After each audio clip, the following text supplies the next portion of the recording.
Hi friends, welcome to my channel. இந்த வீடியோவில் என்னோட Honda CB350 அதோட வாட்டர் வாஷ் கொடுத்தது தான் நான் உங்கள் கூட ஷேர் பண்ணிக்க போகிறேன். என்னடா இதெல்லாம் ஒரு விஷயமா அப்படின்னு கேட்டிங்கன்னா, கண்டிப்பாக நீங்கள் ஒரு பைக் வச்சுருக்கீங்க அப்படின்னா இது ஒரு விஷயம் தான். ஏன்னா இப்போ நான் இருக்க லொக்கேஷனில் பார்த்தீங்கன்னா ஃபுல்லாகவே வந்து உப்பு தண்ணி தான் இருக்குது. அந்த ஒரே ஒரு ரீசன்னால தான் நான் வந்து வெளியில் வாட்டர் வாஷ் கொடுக்குறேன். ஸோ ஆப்வியஸாக ஃபஸ்ட்டு விஷயம் நான் பார்க்குறது பார்த்தீங்கன்னா, என்ன டைப் ஆஃப் வாட்டர் அங்கே யூஸ் பண்ணுறாங்க அப்படின்றது தான். ஏன்னா என்னோடய வண்டி பார்த்தீங்கன்னா பர்ச்சேஸ் பண்ணி ஒரு 1.5 வருஷம் ஆகுது இப்போ.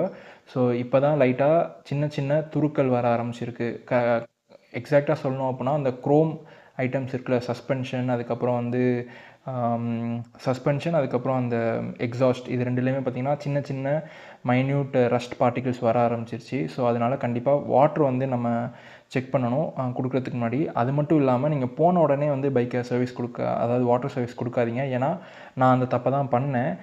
நீங்களே பார்த்துருப்பீங்க, போன உடனே அது கொடுத்ததுனால இன்ஜினுமே வந்து ஹீட்டாக இருந்திருக்கும், ப்ளஸ் வந்து எக்ஸாஸ்ட்டுமே ஹீட்டாக இருந்திருக்கும். அதோடு அவங்க வாட்டர் ஸ்ப்ரே பண்ணுறப்ப அது வந்து கொஞ்சம் புகை அது மாதிரி நிறையா வரும். ஸோ அதனால் கொஞ்சம் ஒரு 10 நிமிஷம் 1/4 மணி நேரம் கழித்து நீங்கள் வாட்டர் வாஷ் கொடுங்க.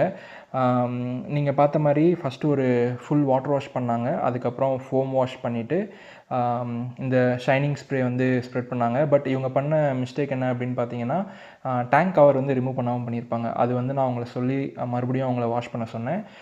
இது மட்டும் இல்லாமல் செயின் லூப்புமே வந்து எனக்கு பண்ண சொல்லியிருந்தேன். ஏன்னா என்னோடய வண்டி பார்த்திங்கன்னா ஆல்மோஸ்ட்டு 1000 கிலோமீட்டர்ஸ் ரன் ஆகி முடிச்சிருச்சு. ஸோ ஃபார் ஈச் 1000 கிலோமீட்டர் நம்ம திரும்ப வந்து ஒரு செயின் ஸ்ப்ரே கொடுக்கணும். அதனால் இப்போ செயின் லூபிங் அதுவுமே பண்ணிட்டாங்க.